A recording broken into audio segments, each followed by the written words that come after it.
అనంత కరుణామయుడు అపార కృపాశీలుడైన అల్లాహ్ పేరుతో ప్రారంభిస్తున్నాను. సూరే అన్నూర్ 6వ వివరణ 1వ రుకు. 1 ఆయట్లో వల్లజీనా యర్మూనా అనే పదాలు ప్రయోగించబడ్డాయి. దీనికి ఎవరైతే నిందా ఆరోపణ మోపుతారో అని భావం.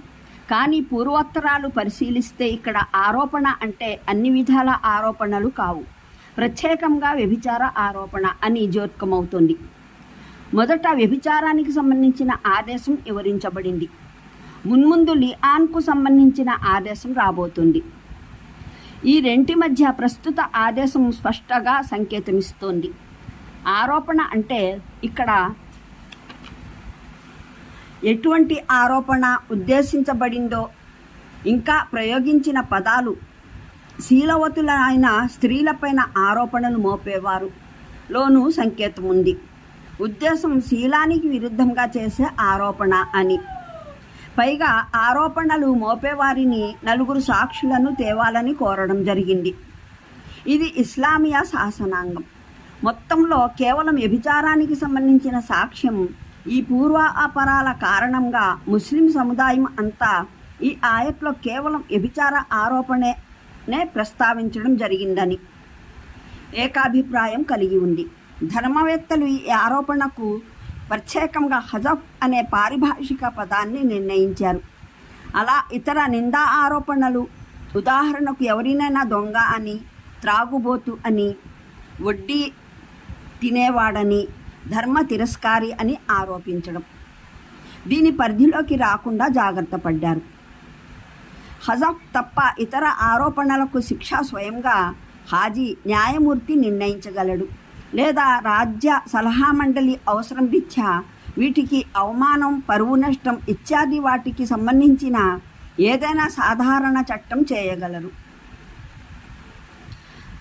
2 ఆయట్లో కేవలం శీలవతులైన స్త్రీలపైన ఆరోపణ చేయడం అనే పదాలు ప్రయోగించబడినప్పటికీ ఫికహావేత్తలు ఏకగ్రీవంగా ఈ ఆదేశం కేవలం స్త్రీలపైన అపనింద మోపడం వరకే పరిమితం కాదు, శీలవంతులైన పురుషులపైన నింద మోపడానికి ఇదే ఆదేశం వర్తిస్తుంది అని అభిప్రాయపడ్డారు. అలాగే ఆరోపణ చేసేవారిని గురించి ప్రస్తావిస్తూ నింద మోపేవారు అని పులింగ ప్రయోగం జరిగినప్పటికీ ఇది కేవలం పురుషులకే ప్రత్యేకం కాదు. స్త్రీలు సైతం హజఫ్ అపరాధానికి పాల్పడితే వారు ఈ ఆదేశం క్రిందకే వస్తారు. నేరం నికృష్టం అవడంలో అపనింద మోపేవారైనా మోపబడిన వారైనా స్త్రీలో పురుషులో అయినంత మాత్రాన పెద్ద వ్యత్యాసం ఏర్పడదు. అందువల్ల చట్టం ప్రకారం ఏ పురుషుడైనా లేదా ఏ స్త్రీ అయినా సౌశల్యవంతులైన స్త్రీ పురుషులపైన వ్యభిచార నింద మోపినట్లయితే వారికి ఈ ఆదేశం వర్తిస్తుంది. ఇక్కడ మొహసిన్ అంటే ఉద్దేశం వివాహిత స్త్రీ పురుషులన్నది కాదు, శీలవంతులైన స్త్రీ పురుషులన్నది మాత్రమే. 3 ఈ ఆదేశం అమలు జరగడానికి నింద మోపేవారు శీలవంతులు లేదా శీలవతులపైనే ఆరోపణ చేయాలి. అలా కాక శీలవంతులు కాని వారిపైన ఆరోపణ మోపిన పక్షంలో ఇది వర్తించదు. శీలవంతులు కాని వారు తమ చెడు నడతకు ప్రతీతి పొందిన వారైతే ఇక వారిపైన అపనింద మోపే ప్రశ్న ఏముందని.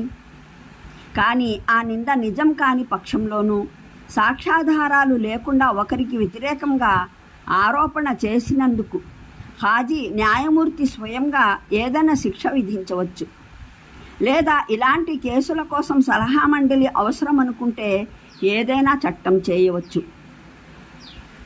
4 ఒక హజఫ్ అపనింద చర్య శిక్షార్హం అవడానికి ఒకరి మీద అపచేష్టకు పాల్పడినట్లు సాక్ష్యాధారాలు లేకుండా నింద మోపడమే సరిపోదు. దానికి కొన్ని నిబంధనలు ఉన్నాయి. అవి కొన్ని నింద మోపేవాని హాజిఫ్కి, కొన్ని నింద మోపబడిన వాని మక్సూద్కి, కొన్ని స్వయాన అపనింద క్రియకి సంబంధించినవి తప్పక ఆ నేరంలో కానరావాలి. నింద మోపేవానికి సంబంధించిన నిబంధనలు ఇవి. 1 అతను ప్రాజ్ఞుడై ఉండాలి. పిల్లవాడు అపనిందకు పాల్పడితే అతనికి ఏదైనా శిక్ష విధించవచ్చు, కానీ అతనికి హద్దే, దైవం నిర్ణయించిన శిక్ష విధించే వీలు లేదు. 2 అతడు మతిస్థిమితం ఉన్న వ్యక్తి అయి ఉండాలి. మతి చలించిన వానిపై హద్ విధించే వీలు లేదు.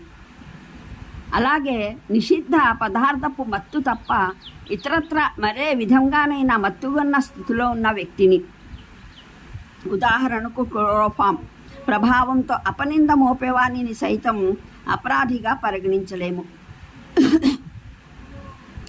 3. అతను స్వచ్ఛంద సంకల్పంతో ఈ చర్యకు పాల్పడి ఉండాలి.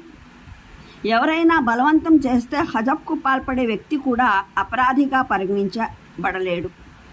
4. నింద మోపబడిన వానికి నింద మోపేవారు తండ్రియో తాతో కారాదు.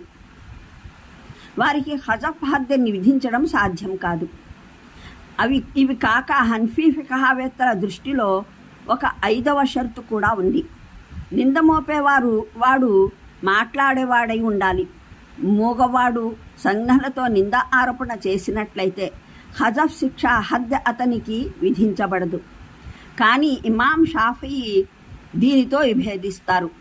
వారి ప్రకారం మూగవాని సంకేతం పూర్తిగా స్పష్టమైనదైతే, విశిదంగా ఉంటే దాన్ని చూసి ఏ వ్యక్తి అయినా సరే అతను చెప్పదలిచినదేమిటో అర్థం చేసుకోగలిగితే అతడు అపనింద మోపిన వాని కిందే లెక్క. అతని సంకేతం ఒక వ్యక్తిని అవమానం పాలు చేయడానికి నోటి మాటల వివరణ కన్నా ఏ విధంగానూ తక్కువేమీ కాదు. దీనికి భిన్నంగా హన్ఫీ ధర్మవేత్తల దృష్టిలో కేవలం సంకేతం ద్వారా విశదీకరణ అంతగా బలమైనది కాజాలదు. దాని కారణంగా ఒక మనిషికి 80 కొరడా దెబ్బల శిక్ష విధించవలసిన అవసరం లేదు.